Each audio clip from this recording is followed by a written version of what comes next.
A ver, vamos a seguir con el análisis de los ciclos de poderes. Habíamos hecho una lista de los distintos parámetros que es necesario determinar o dejar establecidos cuando se hace el análisis del ciclo. Vimos algunas condiciones en el funcionamiento de los ciclos que afectan a sus rendimientos. Especialmente analizamos las pérdidas que pueden ocurrir en la tubería principal, tubería que se la considera como un subsistema en vista de que por su longitud y por la función que cumple, es decir, llevar al vapor desde la caldera, o sea, del cuerpo caliente hasta la máquina, presenta la posibilidad de que ocurran la mayor cantidad de pérdidas, ¿no? En todas las tuberías hay siempre una caída de presión, que cuando la tubería no es muy importante en cuanto a longitud, se puede estimar como que es despreciable la caída de presión, pero siempre acuérdense que cada vez que fluye un fluido por un ducto, hay una caída de presión debido a la fricción del flujo con las paredes del ducto, principalmente con las paredes del ducto. Hay pérdida en las uniones, en las válvulas, en los distintos accesorios por los que fluye la sustancia. Hay pérdidas que se manifiestan como caídas de presión debido a la fricción. Acuérdense que la fricción es la que hace irreversible a esos procesos reales de flujo, porque la fricción siempre se disipa al medio circundante finalmente como calor, ¿no?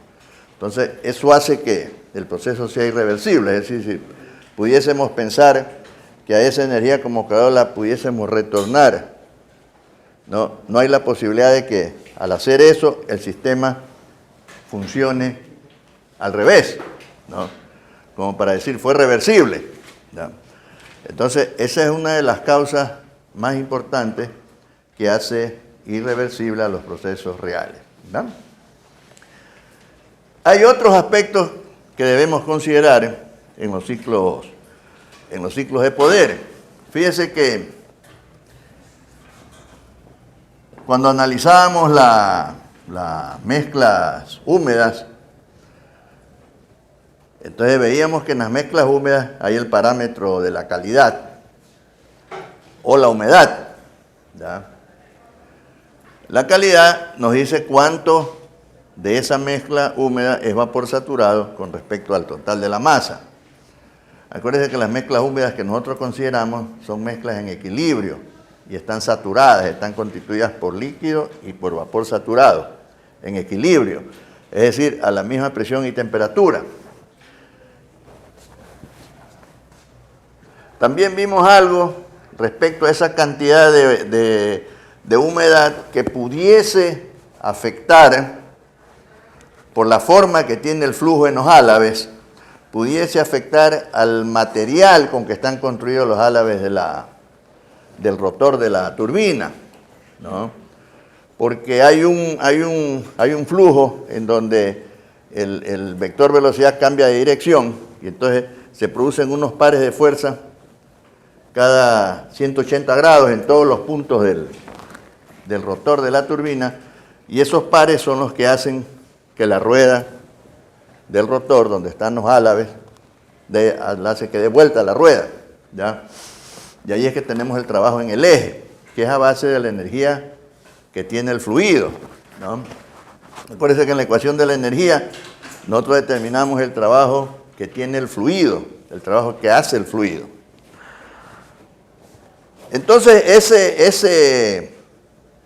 esa forma de fluir, variando el vector velocidad, puede dar lugar a que se produzca una erosión que les decía que es importante controlarla, porque al erosionarse el material de los álabes puede producir un desbalanceamiento mecánico en el rotor que pudiese dar lugar a una vibración que provoque un choque entre los álabes del rotor y los de la carcasa, que están fijos.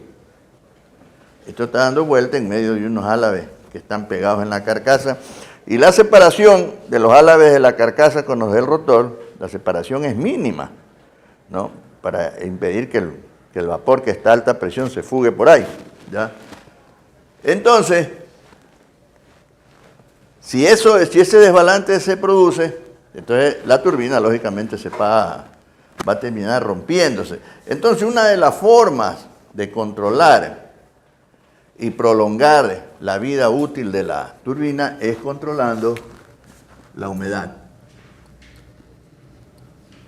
La humedad.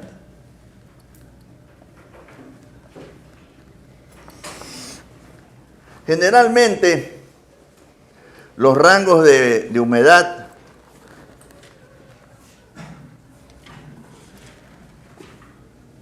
están entre un 10 a un 12%, como exagerados, ¿ya? Generalmente, para condiciones apropiadas de operación, deberían estar debajo de eso, ¿ya? Entonces, lo que hace el fabricante es recomendar que el vapor, cuando esté fluyendo a través de la turbina, no tenga una humedad mayor que esa. Es decir, que no tenga una calidad menor al 90 o al 88%. ¿Ya? O sea, la humedad no sea mayor que eso, ni la calidad sea menor que 90%, ¿no? Del vapor. Para evitar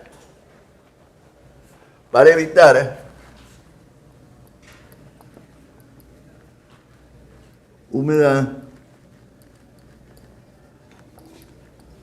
altas. Entonces, esa es la consigna, digamos, o sea, evitar humedades altas. Ahora, eso por un lado. Fíjense, la humedad de la mezcla húmeda puede producir un erosionamiento en el material de los álabes de la turbina. Esa es la una. La otra cosa, en las centrales modernas,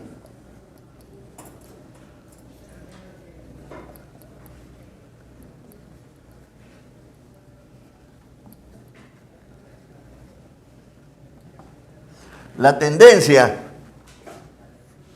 es generar vapor a las más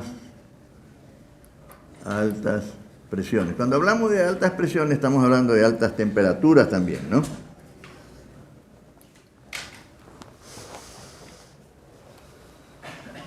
Es decir, generalmente las condiciones de sumidero son menos manejables, menos controlables que las condiciones con las que se genera el vapor, porque las condiciones de generación del vapor nosotros las controlamos con una bomba de alimentación y con una temperatura en la transmisión de calor, ¿ya? El sumidero generalmente es un espacio del entorno que tiene unas condiciones las cuales muy poco las podemos manipular. O sea, entonces el asunto está en la forma como se genera el vapor. Entonces la tendencia, ¿por qué decimos que es generar cada vez el vapor a más altas presiones? Recuerden que cuando hablamos de altas presiones, estamos hablando de altas temperaturas. Cuando sube la presión, suben las temperaturas. Está implícito eso.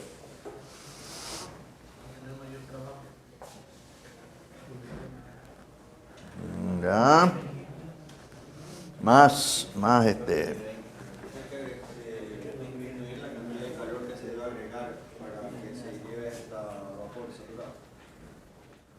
Ya, estamos acercándonos. A ver, les voy a dar acordémonos de Carnot.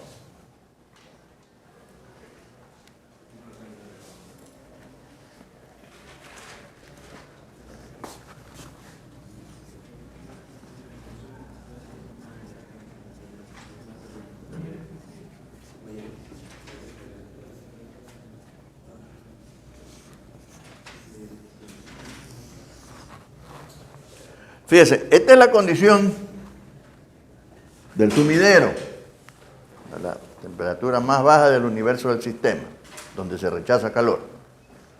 Entonces, esa es la que les decía que es más difícil poderla manipular, poderla controlar, porque generalmente es una región del entorno donde está funcionando estos sistemas, ¿no? Como un lago, un río, ¿no? Que no lo podemos controlar, sus condiciones de temperatura. ¿Ya? En cambio, esta es la temperatura del cuerpo caliente, o sea, la temperatura desde donde estoy yo añadiendo el calor al sistema. Y en el caso de las plantas térmicas, eso está en las calderas, tiene que ver en las calderas. Entonces, mientras más alta sea esta temperatura, considerando que esta de aquí casi no la puedo controlar, considerando que esta es fija, ¿ya? Y esta de acá yo sí la puedo controlar, mientras mayor sea esta fracción es más chica, y si esta fracción es más chica, la diferencia es mayor. En otras palabras, si la temperatura del sumidero se mantiene, la temperatura a la cual se genera el vapor aumenta, el rendimiento térmico va a mejorar. Entonces, acuérdense que Carnot, el ciclo de Carnot, la máquina de Carnot es la base de comparación de los demás ciclos ideales y reales también. ¿Ya? Entonces, una de las cosas que nos sirve como base de comparación es el rendimiento térmico. El otro es la forma como tiene el ciclo de Carnot los procesos. 2 procesos isotérmicos y 2 isentrópicos. Procesos de añadir y rechazar calor y los procesos de hacer trabajo y consumir trabajo. O sea, expansiones y compresiones. Por eso es la base de comparación. Y siempre en un rango de temperatura, en este rango, el ciclo de mayor eficiencia térmica es el de Carnot. No se conoce otra máquina que tenga mayor rendimiento térmico que ese. Acuérdense que el rendimiento térmico es cuánto del calor añadido se hace trabajo. ¿Ya? Entonces, basado en esta conclusión de Carnot, es que en las centrales de poder térmicas, la tendencia es generar el vapor cada vez a las más altas presiones. Presiones que están por encima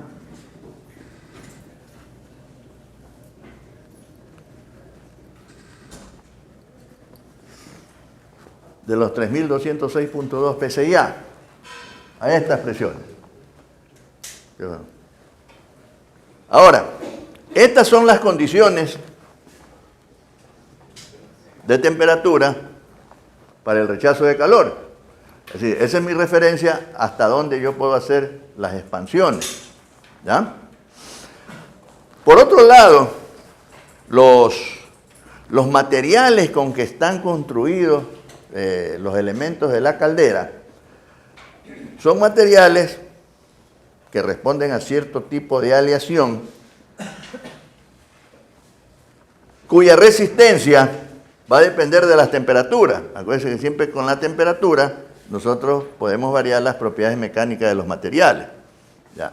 Mientras mayores las temperaturas, las resistencias mecánicas de los materiales se ven afectadas, se ven disminuidas. Entonces, nosotros no podemos indiscriminadamente subir la temperatura, es decir, puedo subir la presión, pero no puedo subir la temperatura indiscriminadamente porque las propiedades del material me impiden hacerlo.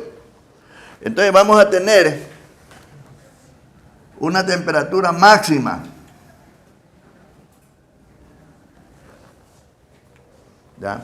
Entonces, imagínense que, voy a ponerme una por aquí, esta presión. Imagínense que estoy generando el vapor a esta presión supercrítica y a esta temperatura supercrítica. ¿Ya? Voy a trabajar con expansiones reales. Supóngase que el fabricante dice, vea, usted no puede tener humedades mayores al 10% o calidades menores al 90%, es lo mismo. ¿Ya? Entonces, si yo estoy generando ese vapor a esa presión y temperatura, entonces y hago una expansión isentrópica, ¿qué va a pasar? Que a partir de este punto, por aquí, a partir de este punto voy a tener aquí valores de calidad muy bajos, es decir, valores de humedad muy altos.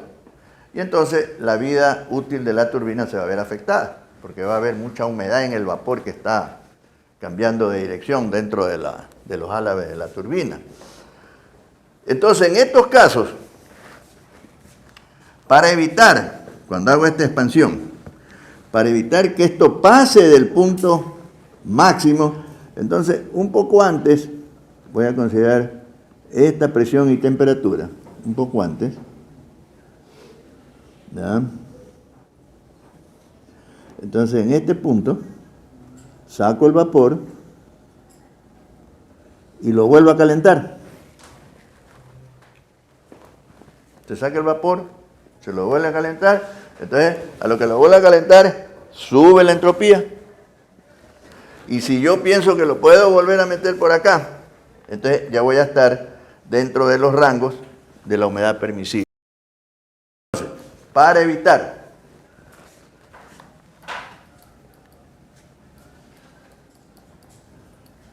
humedades altas en las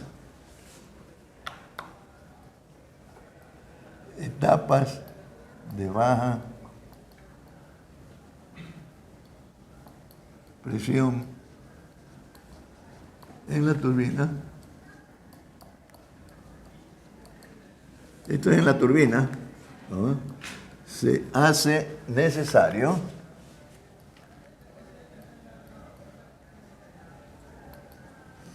introducir el recalentamiento del vapor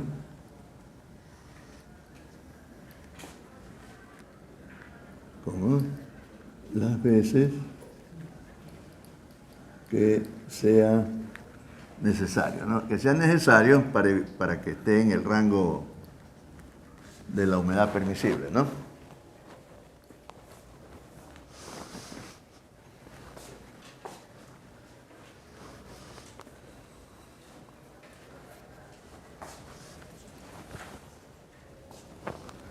Entonces, acuérdense, de aquí surge siempre una pregunta que dice que por qué o para qué se introduce el recalentamiento en las centrales de poder térmicas. Entonces, la respuesta es, o sea, ¿por qué se introduce el recalentamiento o para qué se introduce el recalentamiento? Es para evitar humedades altas en las etapas de baja presión. Las etapas de baja presión son por acá. Estas son bajas presiones, las que están debajo de la presión mayor, ¿ya? Entonces, si vemos en una expansión isentrópica, lógicamente, este vapor, si yo lo expansionara hasta acá, la turbina va a estar sufriendo el efecto de esas humedades altas. Y eso va a afectar directamente en la vida útil de la máquina. Entonces, si bien termodinámicamente yo puedo diseñar un ciclo en donde yo genere vapor y lo haga expansionar de esta manera, ¿ya? Termodinámicamente es factible, pero en la práctica no es conveniente. Entonces, por eso es que se introduce en las centrales de poder esta operación, ¿ya?, de recalentamiento. ¿En qué consiste el recalentamiento? El recalentamiento siempre es intermedio.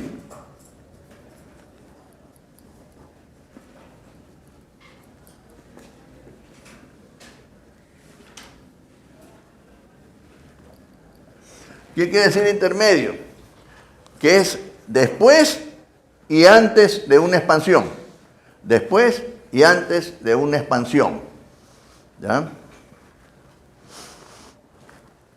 El recalentamiento se introduce para evitar humedades altas en las etapas de baja presión. no tiene como objetivo mejorar los rendimientos térmicos. ¿Ya? Analizando con valores, vamos a encontrar que cuando se aplica el recalentamiento, los rendimientos térmicos no se ven afectados en el sentido de que vayan a disminuir, tampoco en que vayan a aumentar. En algunos casos se observa que hay un ligero mejoramiento de los rendimientos térmicos, pero ese no es el propósito del recalentamiento. El propósito del recalentamiento es evitar humedades altas en las etapas de baja presión. Eso porque vamos a ver otra operación que se introduce en los ciclos que sí tiene un efecto directo sobre los rendimientos térmicos. El recalentamiento intermedio, ¿no es cierto?, es para evitar humedades altas en las etapas de baja presión. Entonces, y es intermedio porque tiene una expansión previa, es decir, ocurre después de una expansión y luego viene otra expansión y se introduce tantas veces como sean necesarias. Entonces, vamos a considerar aquí que estoy generando esto y supongamos que tenemos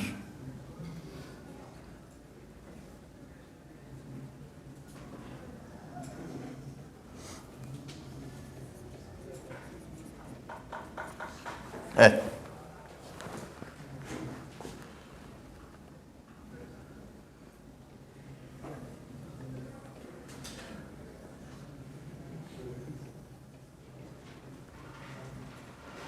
Supongamos que estamos por acá. Entonces, en este caso, este va a caer casi ahí en la...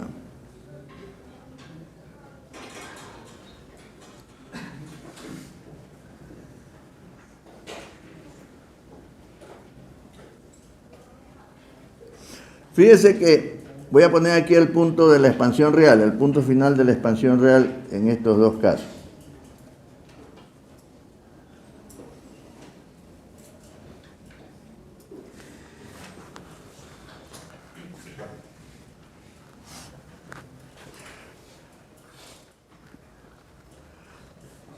Fíjese que este cae casi en la región de donde está el límite máximo de la humedad permisible.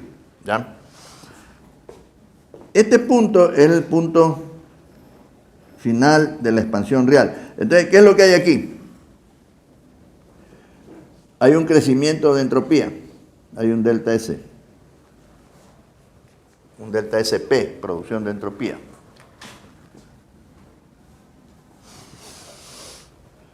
La entalpía que pasa por 4' es mayor que la entalpía que pasa por 4. Entonces, el trabajo de 3 a 4', o sea, es 3 restado un valor, de 3 a 4 es restado un valor menor, ¿no es cierto? Entonces, el cambio de entalpía de 3 a 4 debe ser mayor que de 3 a 4'. Es decir, en la expansión isentrópica el trabajo es mayor. Realmente de 3 a 4' el trabajo es menor, pero en cambio hay un crecimiento de entropía, ¿ya? Y ese crecimiento de entropía, si bien hace que tenga menos trabajo, en alguna forma la irreversibilidad del proceso real me está protegiendo a la turbina. Porque fíjese que este punto 4' tiene más calidad que 4. 4' tiene menos humedad que 4.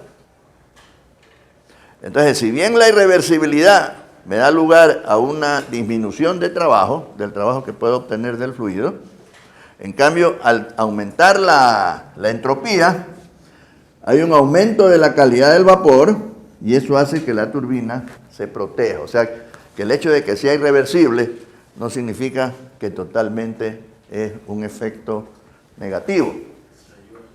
¿Ya? Entonces, tengo menos trabajo, pero...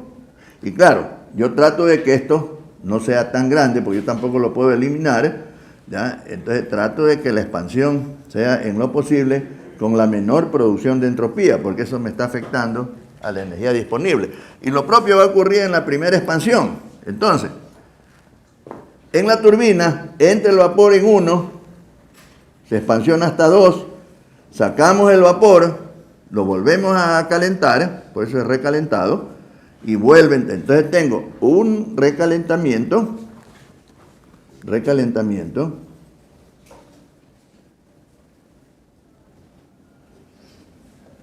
es de 2 a 3 o de 2' a 3. ¿Ya? Entonces, ¿cómo disponemos los elementos en el ciclo de poder?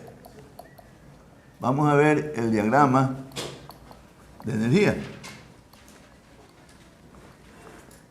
En el diagrama de energía tengo el cuerpo caliente, o sea, la caldera. Genero el vapor, paso a la turbina. ¿Ves? Aquí la proporción en los tamaños no tiene nada que ver con las dimensiones reales, sino simplemente por comodidad. Para poder explicar mejor el diagrama lo hacemos así desproporcionado, ¿no? Entonces, aquí introducimos un nuevo elemento. Este nuevo elemento se llama recalentador.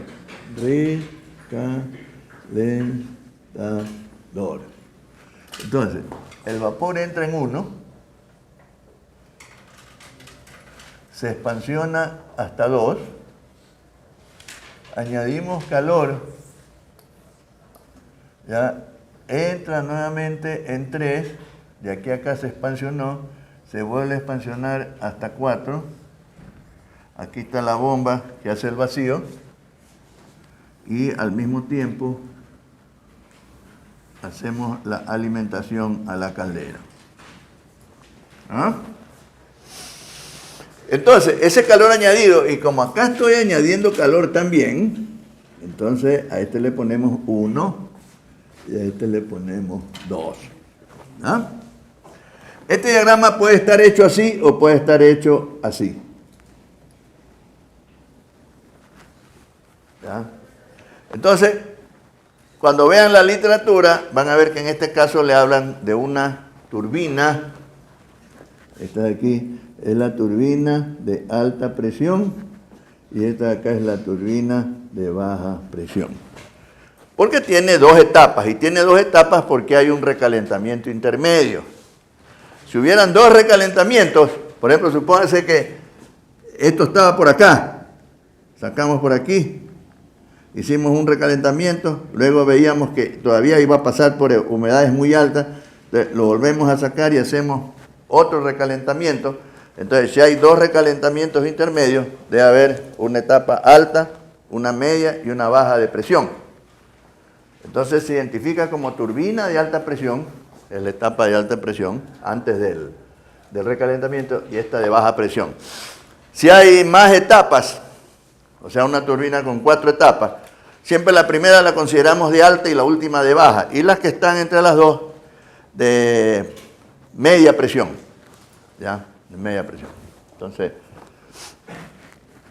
en realidad es una sola turbina, multietapas en realidad, porque están acopladas al mismo eje, ¿ya?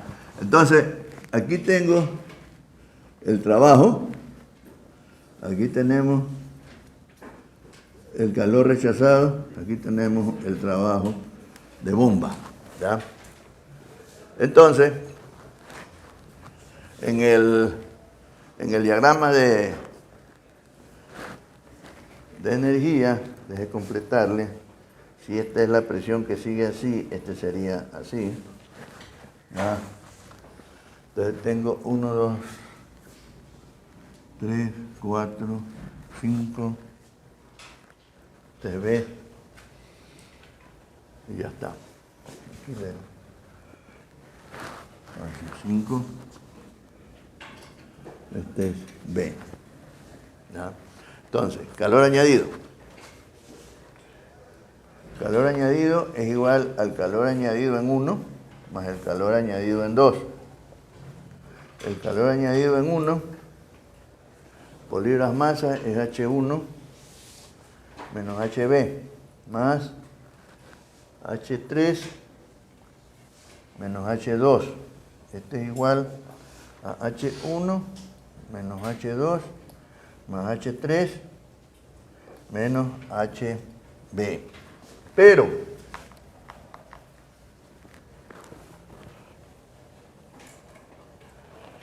HB es igual a H5 más WP. Entonces, calor añadido es igual a H1 menos H2 más H3 menos H5 menos WP. BTU por libras de masa o la unidad que quiera, ¿no? No. Es el calor añadido. El otro término, a ver, de una vez podemos poner el calor rechazado, ¿no? Para terminar, el calor rechazado es de 4 a 5. De 4 a 5. En 4 tiene más entalpía que en 5, ¿no? Entonces, el trabajo que hace el fluido en la máquina es el trabajo en la etapa de 1 a 2 más el trabajo que hace en la etapa de 3 a 4.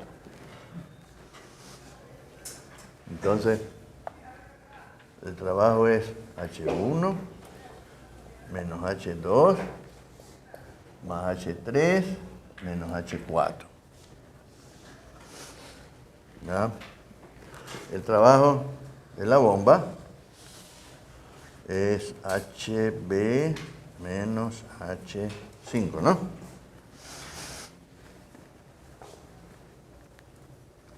Las mismas unidades. Energía cargable a la máquina.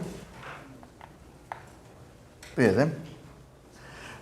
Sigue la misma definición. Toda la energía que se debe consumir para poner al fluido en condición de entrada a la máquina. Aquí tenemos que consumir trabajo de bomba, es 1, y tenemos que consumir esto y esto. ¿Ya? Entonces, la energía cargable a la máquina sería, primero, fíjense, de aquí hasta acá es el calor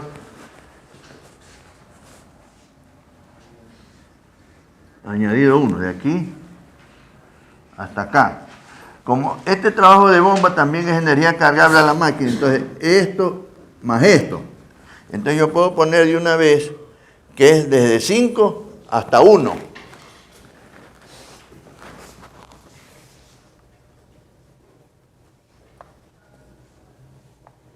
Más esta energía que estoy consumiendo de 2 a 3 en el recalentador. Entonces la energía cargable a la máquina es H1 menos H2 más H3 menos H5.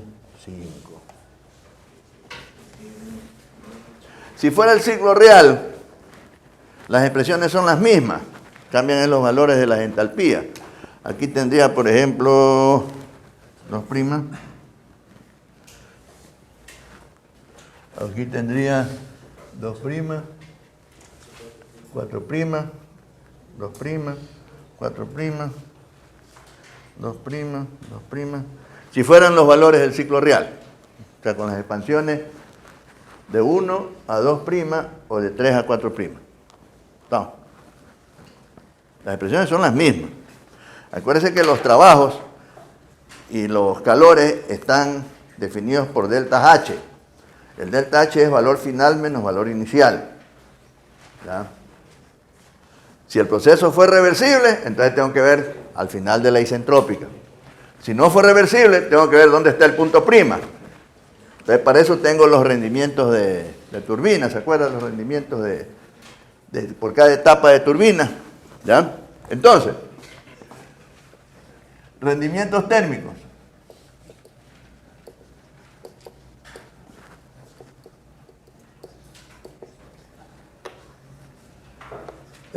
ciclo. Sería el trabajo neto sobre el calor añadido. Acuérdense que ese W simplemente puesto así significa trabajo neto. Ese trabajo neto es el sumatorio de trabajos. El sumatorio de trabajos, trabajos que salen menos trabajos que entran. Ese es el W. Entonces, aquí tendría que el rendimiento térmico del ciclo sería W de la turbina menos W de la bomba sobre calor añadido. Este a su vez es WT de 1 a 2 más WT de 3 a 4 menos WP sobre calor añadido 1 más calor añadido 2. Vamos.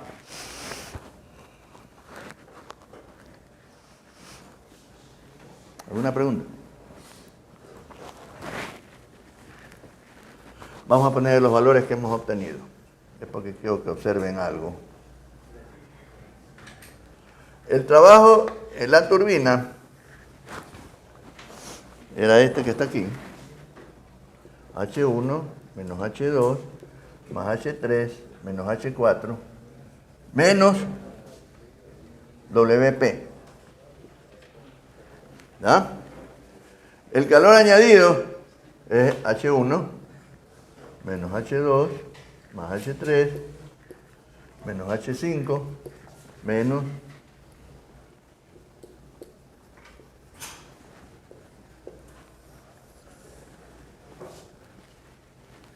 ciclo. Máquina.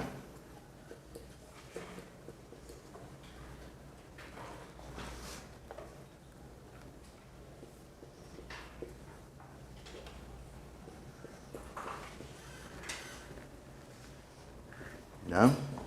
Entonces, el rendimiento térmico,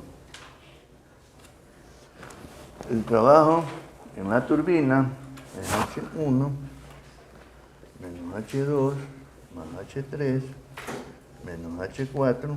La energía cargable a la máquina es H1 menos H2 más H3 menos H5.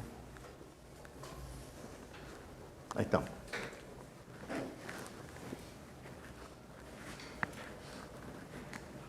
Entonces, lo que quiero que observen, que ya lo habíamos visto en el ciclo, al comienzo, cuando vimos el ciclo de Rankine, la similitud en estos dos rendimientos. Este es del ciclo y este es de la máquina. ¿Ya? Si el trabajo de bombear es un valor pequeño, entonces cuando le restamos al numerador ese valor pequeño y le restamos al denominador ese mismo valor, la fracción se ve alterada, pero no tan alterada como para poder decir que este valor de aquí es bien parecido a este valor de acá. ¿Ya?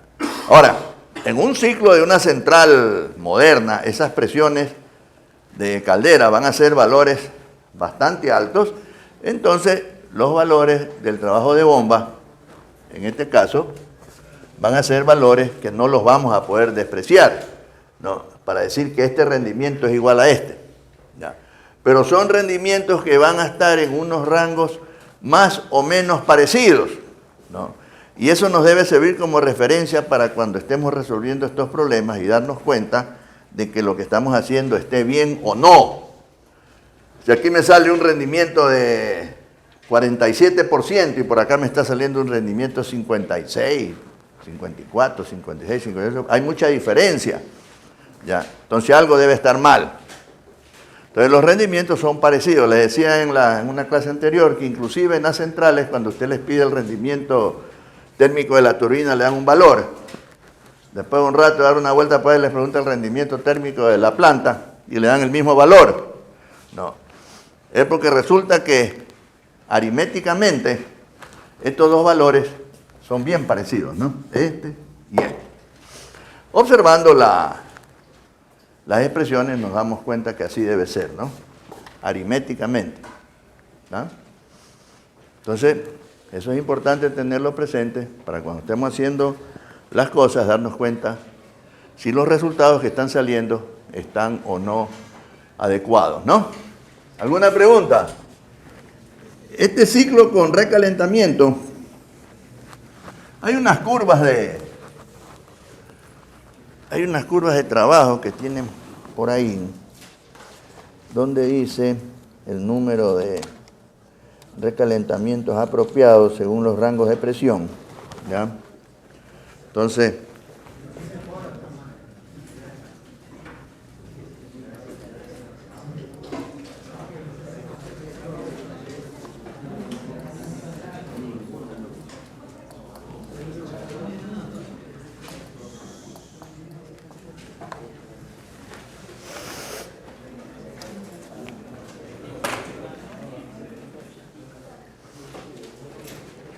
a ver, mire, vamos a introducir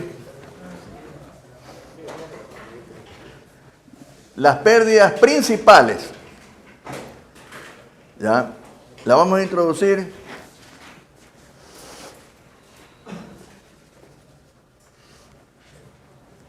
van a haber otro tipo de pérdidas que van a aparecer más adelante. Por ejemplo, el tipo de pérdidas aquí en el bombeo, ese no le vamos a dar mucha importancia, porque acuérdense que estas líneas están, esto está así exageradamente separado porque la presión es súper crítica, ¿ya? Pero generalmente estos están casi sobrepuestas, ¿no?, a la línea de líquido saturado, ¿ya? Entonces, las pérdidas principales que tenemos son las caídas de presión en la tubería principal, las cuales ya las analizamos. Acuérdense que la caída de presión en la tubería principal afecta en la energía disponible del fluido, o sea, disminuye la capacidad para hacer el trabajo, y hay un trabajo perdido, ¿se acuerdan? Y aquí hay otro proceso, de recalentamiento, que es a través de un recalentador. El recalentador es otro intercambiador de calor. Inclusive, aquí está graficado de esta manera, pero van a ver en otros diagramas de energía que la caldera es una gran caldera, sale y el vapor vuelve a entrar a la caldera. ¿Ya? Entonces, para el recalentamiento, es decir, no necesariamente el recalentador tiene que ser una unidad separada, ¿ya? Inclusive yo les había dicho, cuando consideramos que se está produciendo vapor supercalentado, se entiende que dentro de la caldera está integrado un supercalentador, ¿ya? La caldera, por definición, produce hasta vapor saturado. De para adelante es supercalentamiento, ¿ya? Entonces, cuando en el diagrama ponemos que se está generando vapor supercalentado, se sobreentiende que integrado a la caldera hay un supercalentador, ¿ya? Igual con el recalentador, pero lo ponemos así, es para indicar que después de la expansión se lo saca y se lo vuelve a calentar. Y entonces, fíjese, este vapor de aquí es supercalentado. Este también es supercalentado porque está en la fase gaseosa. Pero usamos la expresión de recalentado para indicar que fue un vapor que se expansionó y se lo volvió a calentar. Entonces decimos recalentado. Pero los dos siguen siendo supercalentados. Vamos. Cuando dicen recalentado, es que debe haber habido una expansión y lo volvimos a calentar. Vamos. Por eso es que no está bien cuando nosotros identificamos los puntos en esta región como vapor recalentado. No, el vapor es supercalentado en la fase gaseosa. ¿Ya? Entonces, recalentado responde a una operación a la que se lo sometió para volverlo a calentar. ¿Ya? Entonces, en ese recalentador, que es otro intercambiador de calor, o es parte de la estructura que tiene dentro de esta caldera, hay unas tuberías de longitud más o menos apreciable, en donde el fluido puede experimentar, de hecho, una caída apreciable de presión. ¿Ya? Entonces, eso vamos a tratar de ponerlo acá. Primero hagamos el diagrama de energía.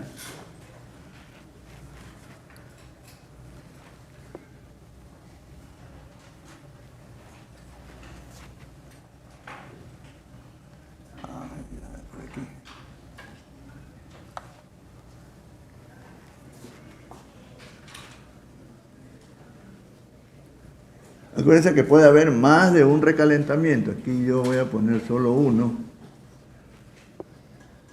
Es muy probable que en el examen, por ejemplo, no haya uno sino dos.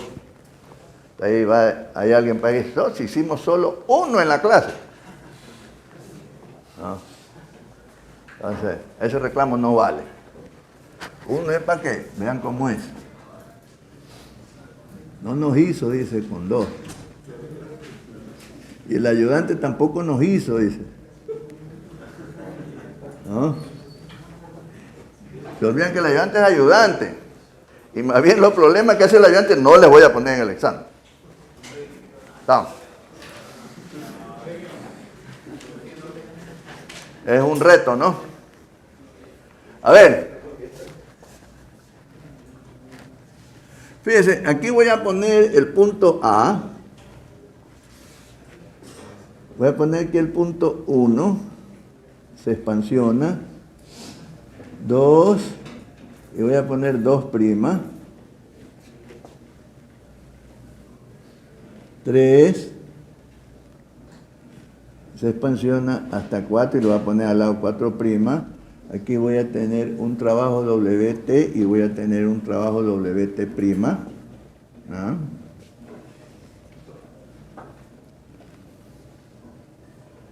Acuérdense que la proporción de estos elementos no tiene relación con los tamaños reales.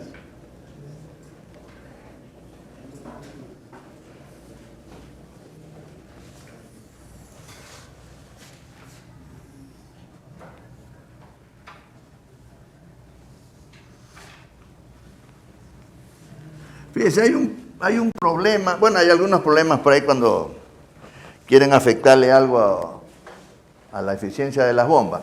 Dice, el líquido que entra a la bomba, por ejemplo, un problema que hay por ahí, que lo dicen de diferentes maneras, el líquido que entra a la bomba tiene, dice, 10 grados de subenfriamiento que entra a la bomba.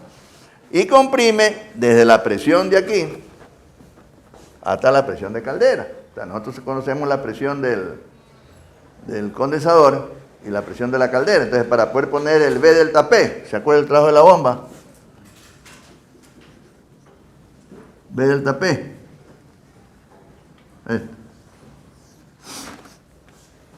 Entonces, ¿ahí qué es lo que hacemos? Si esta temperatura, aquí, la que corresponde a esta presión, es, supongamos, 300. Y le dice que está entrando a la bomba con 10 grados de subenfriamiento. Entonces yo me imagino, pues, que aquí hay una línea de presión para acá abajo. Yo la estoy poniendo exageradamente separada, pero que tiene 10 grados menos. Entonces ya está entrando aquí a 290. Pero este punto está prácticamente sobre la línea de saturación. Entonces, ¿qué es lo que tengo que hacer? Tengo que considerar que en lugar de estar bombeando de aquí a acá, estoy bombeando de ahí a acá. ¿Qué entalpía cojo aquí? ¿O qué volumen? Cojo el volumen que está a 290 grados, el volumen de saturación. ¿Sí ves? Entonces, hay un cierto error que va a estar por las milésimas, centésimas o más en las milésimas. Entonces, esa aproximación que hacemos de considerar a ese líquido subenfriado como que está saturado a la misma temperatura, que esta es la de líquido saturado. Aquí tiene la línea de presión que viene así, y aquí son los 300 grados F, suponiendo que sean a esta presión de aquí. Entonces le dice que va, y acá está la otra presión que viene de por acá arriba, así. Entonces dice que entra la bomba con 10 grados de subenfriamiento. Entonces digo, hay 10 grados de aquí, entonces hay que decir que está a 290, ¿ya? Pero esta separación de aquí no es así, pues. Este punto está casi sobrepuesto acá. Entonces yo tomo el volumen específico o la entalpía de este punto, del líquido saturado, a 290, y de ahí hago la operación de compresión para calcular la condición con la que va a entrar a la caldera. O sea, este punto de aquí.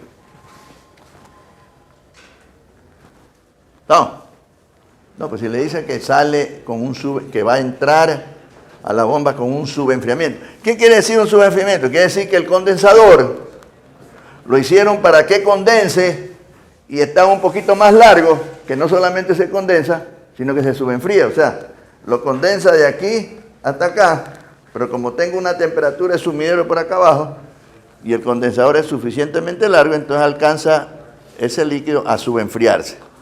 No solo se satura, no, sino que se subenfría un poco. Entonces entra la bomba subenfriado. Entonces, como referencia, le dan esta presión a la cual hay una temperatura de saturación y si se subenfría 10 grados, quiere decir que va a entrar a 290. Esto es todo. Vamos. Entonces, vamos a considerar esas pérdidas. Unas son termodinámicas y otras son por la fricción, o sea, mecánicas, que dan lugar a la caída de presión. Entonces, aquí tenemos 5, y aquí le vamos a poner B5. ¿Ya? Entonces, términos energéticos.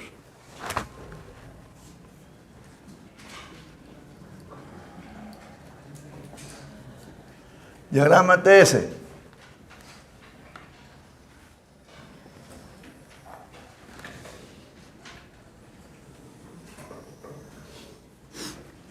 Después en el examen, generalmente se les da una hojita con el diagrama TS, con el diagrama de Mollier. Hacen el examen y algunos devuelven la hojita así, incólume, sin tocarla. Algunos no saben para qué se les da la hojita. La hojita es porque ahí en el diagrama están dibujadas las presiones y están dibujadas las temperaturas, ¿no? Y en el diagrama TS, tienen del H2O, tienen la línea de saturación y aquí están las líneas de calidad o de humedad. Y entonces, la idea es que cuando esté haciendo el problema, usted coja y diga, a ver, ¿dónde está el punto que me está dando aquí? Aquí. Dice que se expansiona hasta acá. Chuta, entonces no es mezcla húmeda, ¿no? Entonces, con el diagrama ubica los puntos y con la tabla corrige los valores, ¿no? Porque hay que trabajar con las dos cosas. Para eso es el diagrama. Fíjese aquí. Voy a suponer que tengo todavía presiones subcríticas, que esta es la presión con la que estoy generando el vapor. Y entonces lo estoy generando aquí. Esta es la presión P sub A. Este es el punto A. Aquí debe haber una temperatura TA. ¿Ah? Aquí viene una caída de presión en la tubería principal. Esta es caída de presión en la tubería principal. Voy a asumir que la tubería está bien aislada. Aquí voy a asumir que este calor a través de la tubería principal esté bien aislado. Solamente hay caída de presión. ¿No? ¿Te acuerdas que vimos los dos casos? Para las pérdidas de la tubería. Siempre hay la caída de presión. La una era bien aislada y la otra había una transmisión de calor. ¿No? Entonces quiere decir que por aquí va a pasar una línea. Aquí le vamos a hacer punteada la línea porque no es reversible y aquí le voy a poner el punto 1.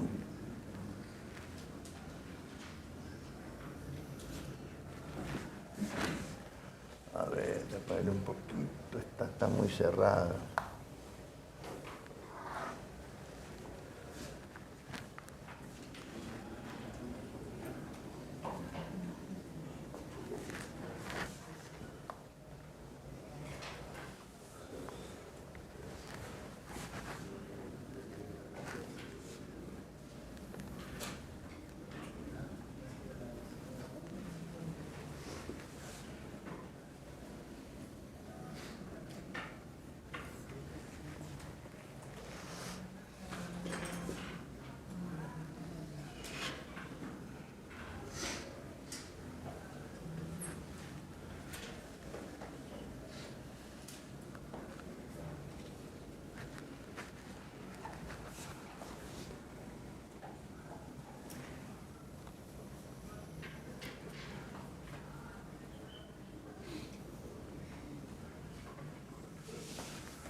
Así luce el diagrama de energía, el diagrama TS, perdón, el diagrama TS para el ciclo real. Ahí están consideradas las pérdidas principales, que son estas dos caídas de presión en la tubería principal y en el recalentador, y estas pérdidas termodinámicas, que es el crecimiento de entropía debido a la irreversibilidad de los procesos reales, ¿no? Entonces nosotros podemos escribir los términos energéticos para el caso de la expansión isentrópica o las expansiones isentrópicas, y luego para las expansiones irreversibles. Y entonces vamos a ver que las expresiones son las mismas, cambian en los valores de las entalpías, considerando siempre en ambos casos, para la expansión isentrópica, que hay estas dos caídas de presión, ¿no? Entonces, yo considero que se va a expansionar de 1 a 2 y de 3 a 4 en el un caso, y en el otro caso de 1 a 2' y de 3 a 4', ¿no? La caída de presión va a ser inevitable. Yo puedo lograr que en la expansión real termine en la misma presión que la isentrópica, porque la presión es una propiedad termodinámica que nosotros la podemos manipular. Abriendo, cerrando una válvula, podemos subir o bajar la presión, ¿ya? Entonces nosotros podemos hacer que la expansión termine a la misma presión que la 2, que la presión en 2. Por eso lo puse ahí, ¿ya?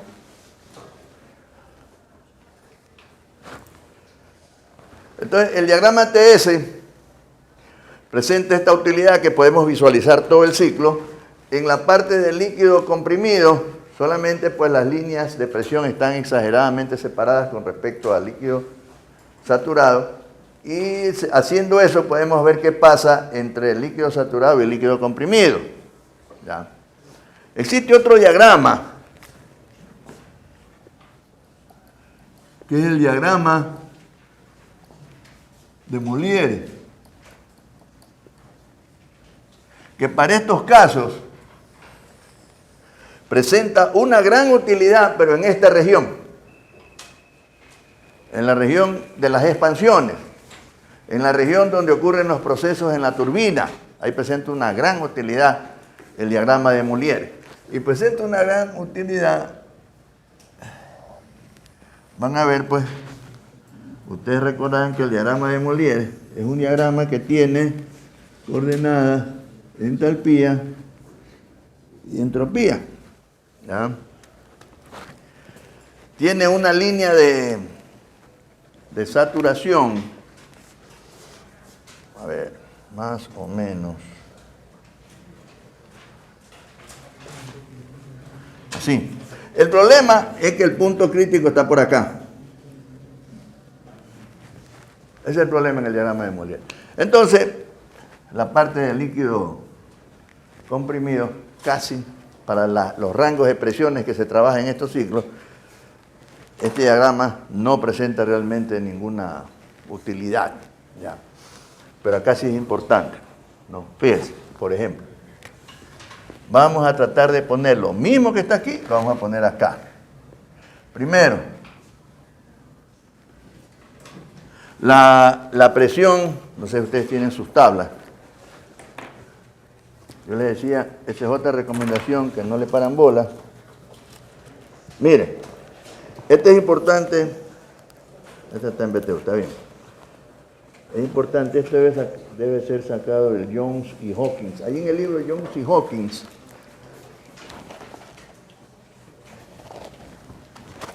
este libro de aquí, que yo le puse ahí en la política de curso.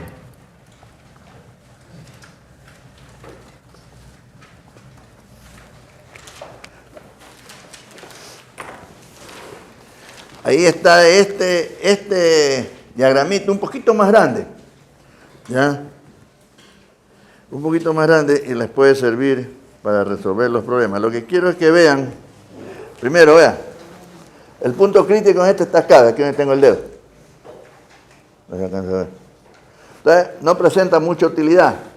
Y la forma que tienen las líneas de presión constante. A ver.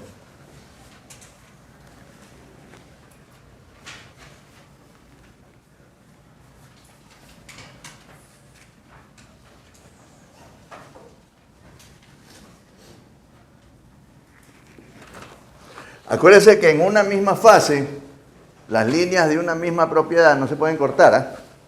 Por ejemplo, aquí no puede haber que esta línea de presión se llegue a cortar por ahí en algún punto con la otra línea de presión. Porque no hay un estado con dos presiones. Un estado de equilibrio me refiero, ¿no? En la región de las mezclas húmedas, ahí sí la presión y la temperatura, ¿no es cierto?, son dependientes la una de la otra, ¿no? Entonces, a ver, fíjense, aquí tengo, esta es la línea de entalpía constante, porque yo asumí que es adiabático. La tubería es adiabática, solo hay la caída de presión. Si no fuera adiabática, consideramos en la ecuación esa cantidad de calor que se está disipando, ¿no es cierto?, en la ecuación de la energía. Acuérdense que la ecuación de la energía, cuando analizo este subsistema, digo sistema de flujo estacionario estable y tiene la ecuación completa que es Q igual a delta H más delta K más delta P más W. Entonces no es adiabático, esto es despreciable y no hay trabajo. Entonces le queda que Q es igual a delta H es H1 menos HA en ese caso. Entonces yo quiero saber la condición en 1. Entonces H1 sería igual a este calor en la tubería principal más HA. ¿Sí ven? O sea, si hay esa cantidad de calor hay que considerarla, pues, ¿no? En el caso que yo estoy planteando las condiciones con las que debiera funcionar. O sea, hay que tratar de que la energía no se disipe como calor antes de hacer trabajo. Porque le estoy añadiendo energía precisamente para aumentar la entalpía y que haga trabajo. A lo que yo hago esa transferencia de energía, le estoy añadiendo energía disponible y no disponible. Es decir, si la rechazo antes de hacer trabajo, estoy rechazando energía disponible. ¿Ya? Que eso sería un desperdicio. La energía no disponible, esa sí tiene que ser rechazada por ley. Ley de la naturaleza, ¿no? Esa no contamina el medio circundante, no contamina la naturaleza, porque la ley de la naturaleza dice que tiene que regresar. ¿Ya? Tiene que regresar. La que contamina es la energía disponible. Por eso es que hay que aprovecharla. Muy bien.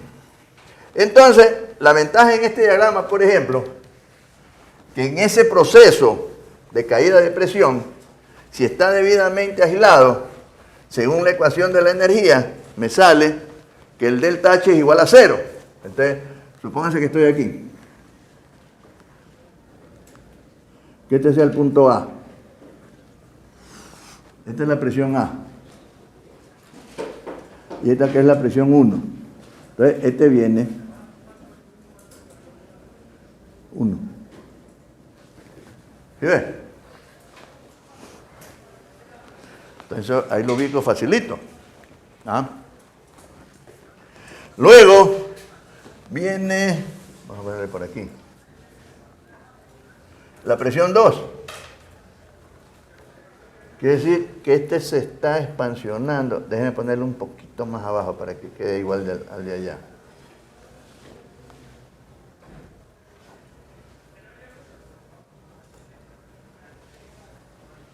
Entonces lo que hago, la expansión isentrópica, viene así. Este es el punto 2. Y la expansión real, 2'. Entonces, mire, yo puedo ver aquí, ¿ves? H2. Acá, ¿ves? H2'. H1. Entonces aquí puedo ver, ¿ves? Que H2 es de aquí a acá, ¿ves? Y H2' es de aquí a acá. Es menor, ¿ves? Ahí puedo directamente en el eje de las H de las entalpías leer los trabajos, ¿no? Hay una caída de presión. Entonces le ponemos aquí la caída de presión. Esta es la presión P sub 3. Entonces dice que hay una caída de presión hasta por aquí. 3. Después viene una expansión. Vamos a ponerla por acá.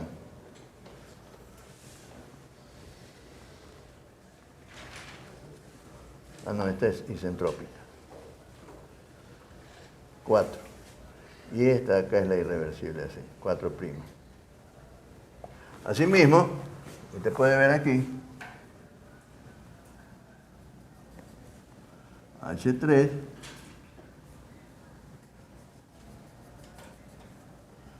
H4',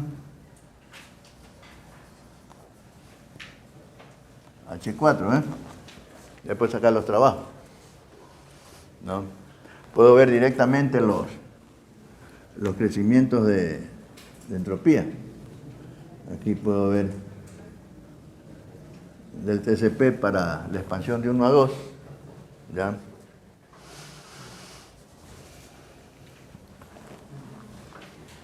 Así luciría el caso de las expansiones para el ciclo real. Entonces, estamos viendo que tengo una expansión isentrópica y tengo una expansión real. Entonces aquí vienen los rendimientos, que ya teníamos algo de eso, de turbina, que no son otra cosa que, aquí como ya tengo por etapas de 1 a 2, rendimiento de turbina de 1 a 2 es el rendimiento en esa expansión. O sea, en esta expansión tengo la expansión de 1 a 2' sobre la expansión de 1 a 2. Este es H1 menos H2' sobre H1 menos H2. Generalmente, esos rendimientos de turbina por etapas se los da el fabricante, porque el fabricante prueba los equipos en bancos cuando los produce y entrega esa información. Entonces, con esa información usted determina cuál es la verdadera condición de equilibrio del vapor al final de la expansión en cada etapa, ¿no es cierto? Aquí nosotros tendríamos, por ejemplo, a ver, que H2' sería H1 menos H2 por rendimiento de 1 a 2.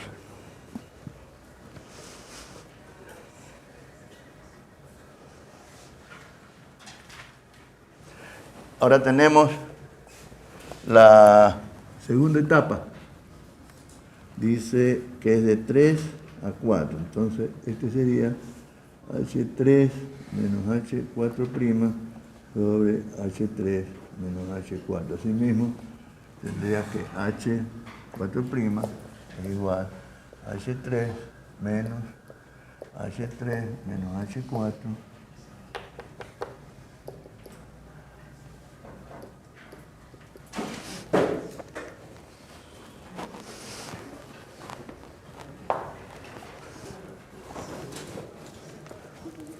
Gracias.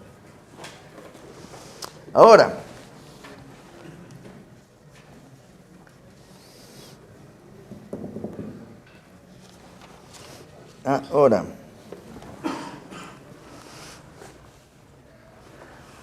si nosotros consideramos en la máquina real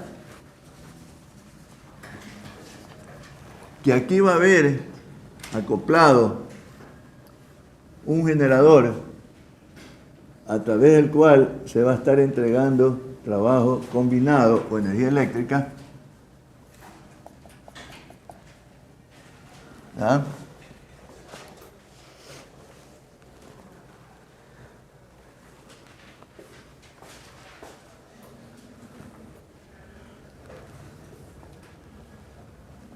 El rendimiento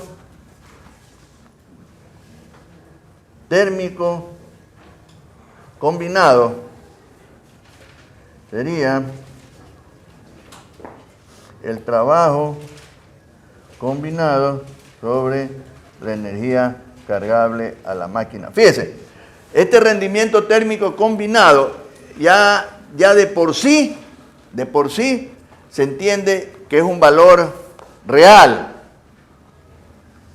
Porque ya estoy hablando de este trabajo yo ya lo mido sobre la máquina. Ese generador cuando está generando, ustedes saben, mido la diferencia de voltaje y el amperaje, multiplica voltios por amperio y le da vatios, ¿no es cierto? Usted multiplica voltios por amperio y le da vatios, ¿no? Entonces, lo que les quiero decir es que cuando yo estoy hablando de estos rendimientos, ya cuando digo el rendimiento térmico combinado, ¿no? Entonces, ya estoy hablando del trabajo combinado. El trabajo combinado, le dicen combinado porque ahí intervienen las fuerzas eléctricas y las magnéticas, ¿ya? Pero es trabajo eléctrico, es lo que entrega el generador, flujo eléctrico, ¿ya?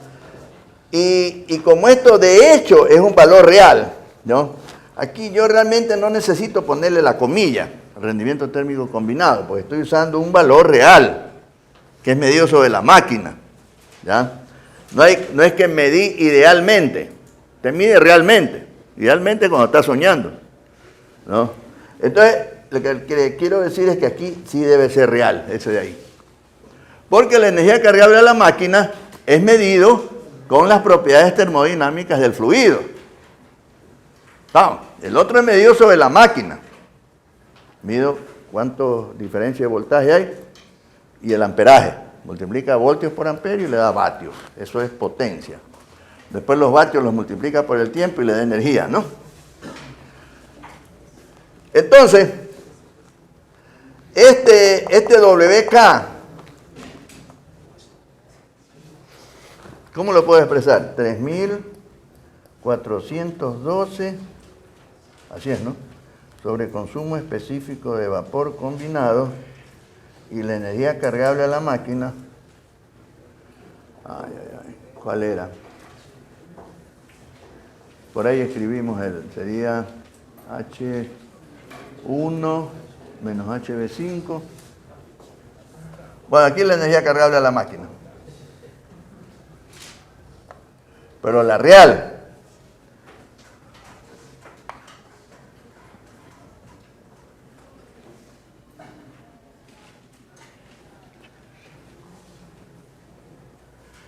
Lo que pasa es que ese HB5, que es el que tengo que poner aquí para esta energía, desde aquí hasta acá, es H5 más el trabajo de bomba, ¿no? H5 menos trabajo de bomba, ¿no? Más H3 menos H2'. Es energía cargable. Claro, energía cargable. O sea, los calores añadidos y el trabajo de bomba. Entonces, esta es que la reordenamos.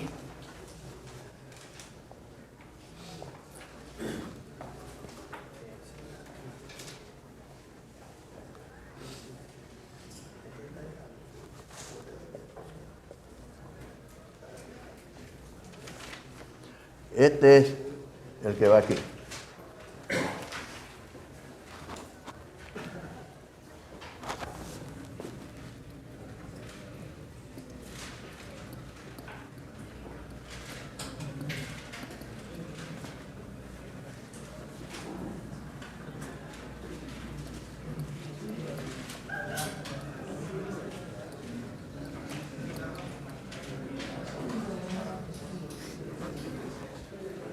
A ver,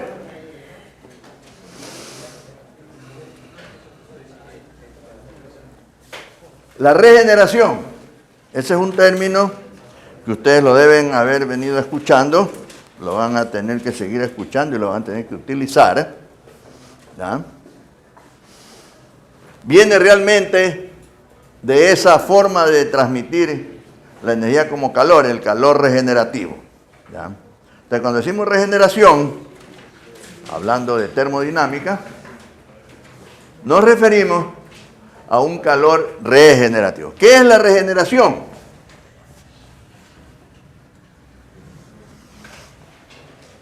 La regeneración es una transmisión de calor interna en el sistema, de una región hacia otra región del sistema. O sea, vamos a poner que esta sea la frontera del sistema. Este es el sistema.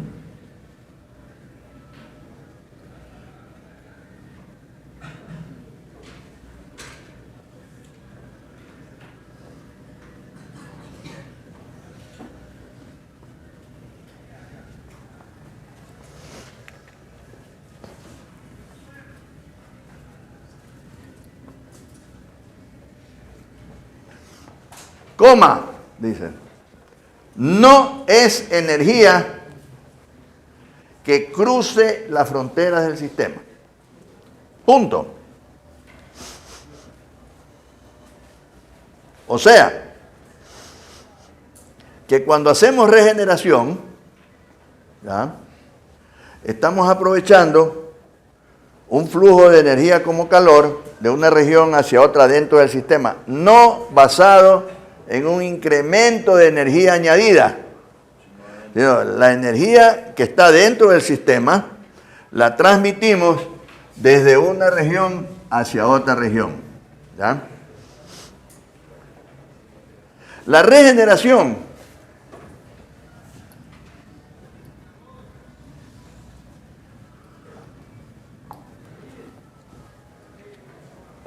se aplica en los ciclos de poder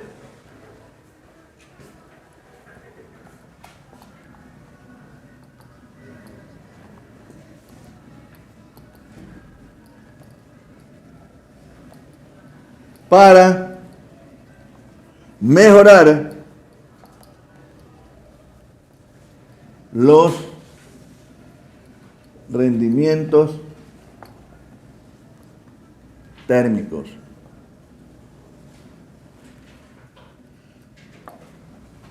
Cuando decimos los rendimientos térmicos, estamos refiriéndonos al rendimiento térmico del ciclo y al rendimiento térmico de la máquina, acuérdense.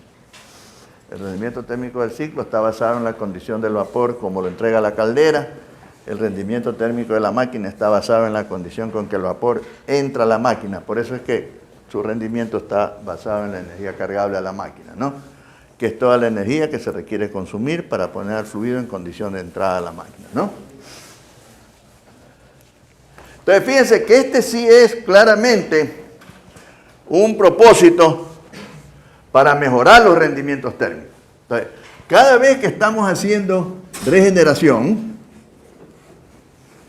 vamos a obtener un mejoramiento de los rendimientos térmicos. Entonces, cuando nos hagan la pregunta de por qué o para qué se introduce la regeneración en los ciclos de poder, entonces decimos que la regeneración se introduce en los ciclos de poder para mejorar sus rendimientos térmicos. Esa es la respuesta. Acuérdense que es diferente con el recalentamiento. El recalentamiento se introduce para evitar humedades altas en las etapas de baja presión, ¿ya?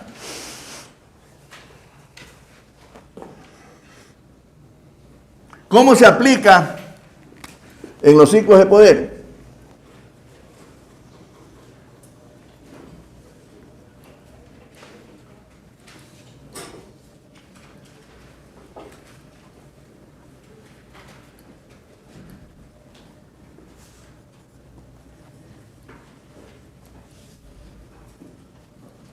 Póngale ahí para que tenga en sus apuntes. Se aplica de la siguiente manera. Del vapor que se está expansionando en la turbina,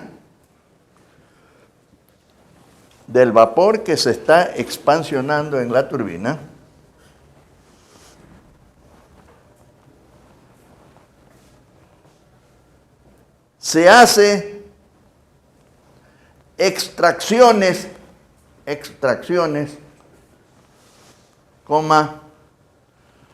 o sangrados,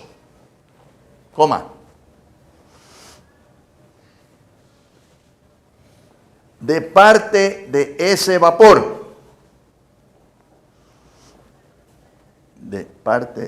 vapor.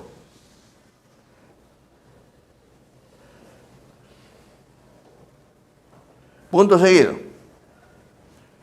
Dichas extracciones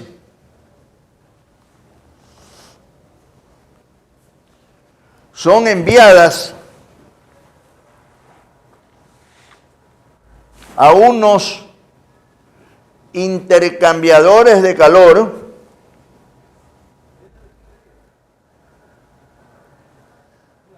llamados precalentadores,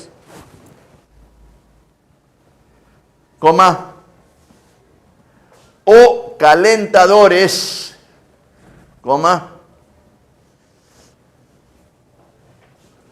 del agua de alimentación,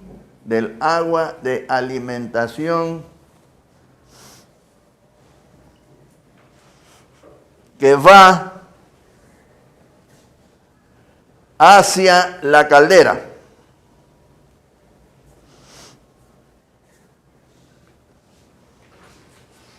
Punto seguido. Dichos precalentadores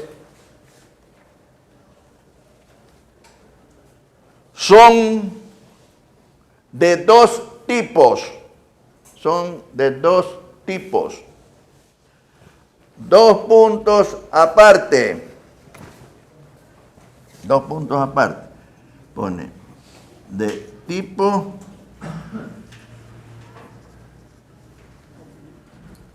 primero pongámosle de tipo abierto.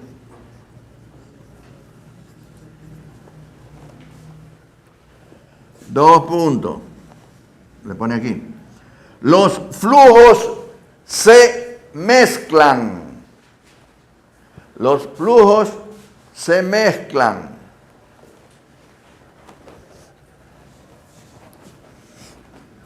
Entonces, ahí a continuación le hacemos un diagramita de este intercambiador de calor.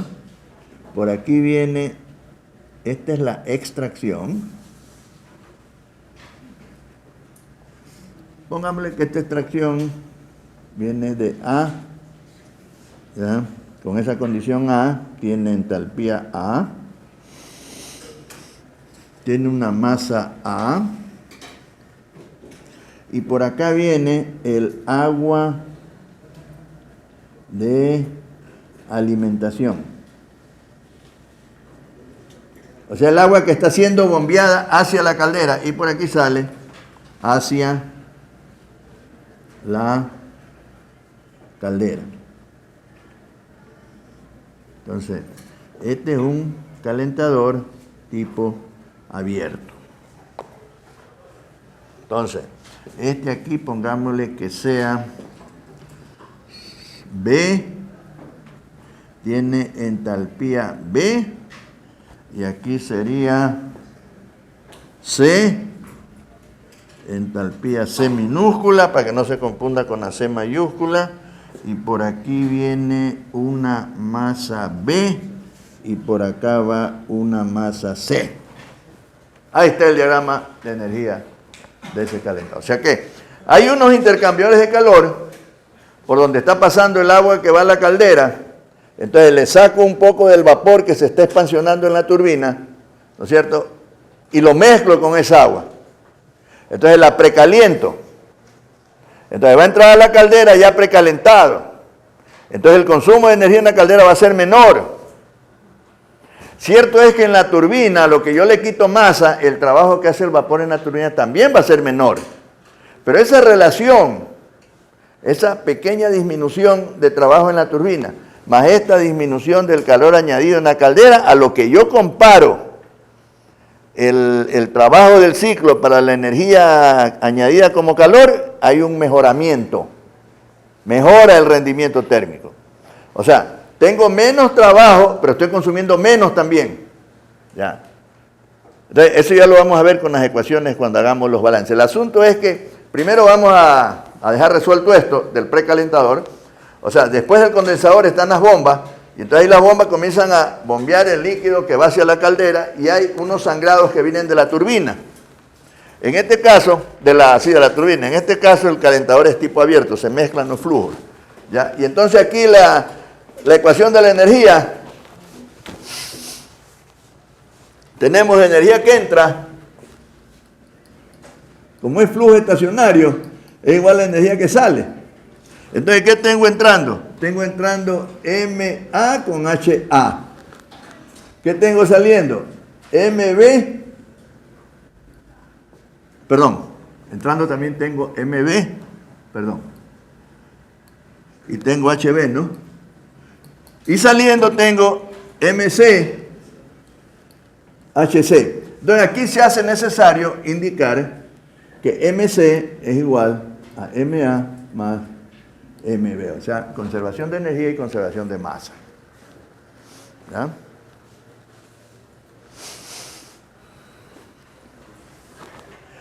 Aparte, tipo cerrado. Ya, aquí terminamos. Tipo cerrado, póngale aquí.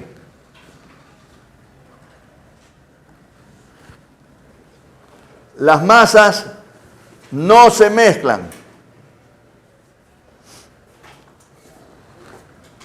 Entonces, aparte tenemos el diagrama de energía. En ese caso tendríamos que por aquí viene, este es el agua de alimentación,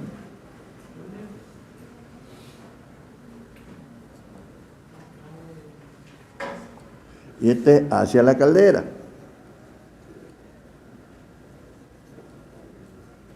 Este de aquí viene la extracción, esta es la extracción, ¿ya? Viene con una condición A, HA y tiene MA, HA. Y sale por acá, B, HB, MB, que es igual a MA. ¿Ya? Por acá tiene, pongámosle C,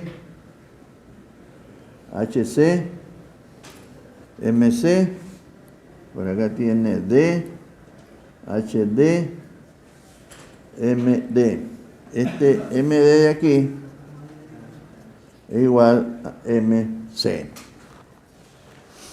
Entonces, ¿qué es lo que estamos representando aquí? Estamos representando un intercambiador de calor que tiene que tener sus paredes debidamente aisladas, lo mismo el de acá, para que las transferencias de energía no sean con el medio circundante, sino de un flujo hacia el otro flujo. Si esto no está bien aislado, entonces la energía se va a disipar al medio circundante y no va a precalentar al agua de alimentación. Entonces, aquí tenemos el vapor que se va a condensar de aquí a acá. Pongámosle aquí, vapor condensado. ¿Ya? Entonces, este va a ser un tanque debidamente aislado que está atravesado por tubos. Por esos tubos entra el líquido frío y sale caliente. Dentro del calentador, pero por fuera de los tubos, está condensándose el vapor. O sea que si yo le hago esto un corte así, entonces yo debería tener así, por aquí está entrando, por aquí está saliendo, y aquí tengo unos tubos. Esta pared tiene que ser adiabática. Entonces por aquí entra vapor, por acá va a salir el líquido condensado. ¿Ya? Entonces, por aquí entra vapor, por aquí, por estos tubos, está pasando entre el agua fría y sale el otro lado caliente. ¿Estamos? Entonces, ¿cuál es el balance de energía aquí? Que la energía que entrega este flujo de aquí a acá entrega energía, entonces HA es mayor que HB, debe ser igual a la energía que recibe la masa del líquido. Esta se precalienta de aquí a acá, o sea que HD es mayor, HD menos HC. ¿Estamos?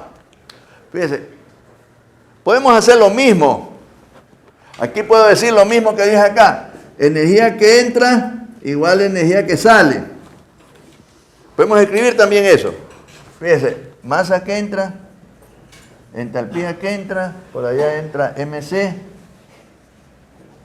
HC igual a lo que sale, que es MB, HB, MD, HD. Aquí tiene que poner que MC es lo mismo que MD. Y MB es igual a MA. Si usted reemplaza esto en esta ecuación y despeja, le tiene que quedar lo mismo que acá arriba. ¿Estamos? Tiene que quedar lo mismo. Sino que es una forma de plantear la ecuación de la conservación de la energía. Acá se hace más fácil decir que lo que entra es igual a lo que sale, porque se están mezclando las masas. El sangrado con el agua de alimentación se están mezclando. Acá no se están mezclando. Entonces yo digo, la energía que gana el uno es igual a la energía que pierde el otro. Para poder decir eso, tiene que estar esto debidamente aislado, o sea que tiene que ser adiabático. ¿Ya? Bueno, la próxima clase seguimos. Entonces, fíjense, vamos a variar un poquito lo que habíamos dicho. En la próxima clase no voy a tomar la lección. El día del examen, a la hora del examen, yo les tomo la lección primero. A la hora que comience el examen, comienzo tomando la lección, que dura 10, 15 minutos no más. Después de la lección, entonces ahí comenzamos a dar el examen. ¿No? Entre las dos cosas completamos las 2 horas. ¿No?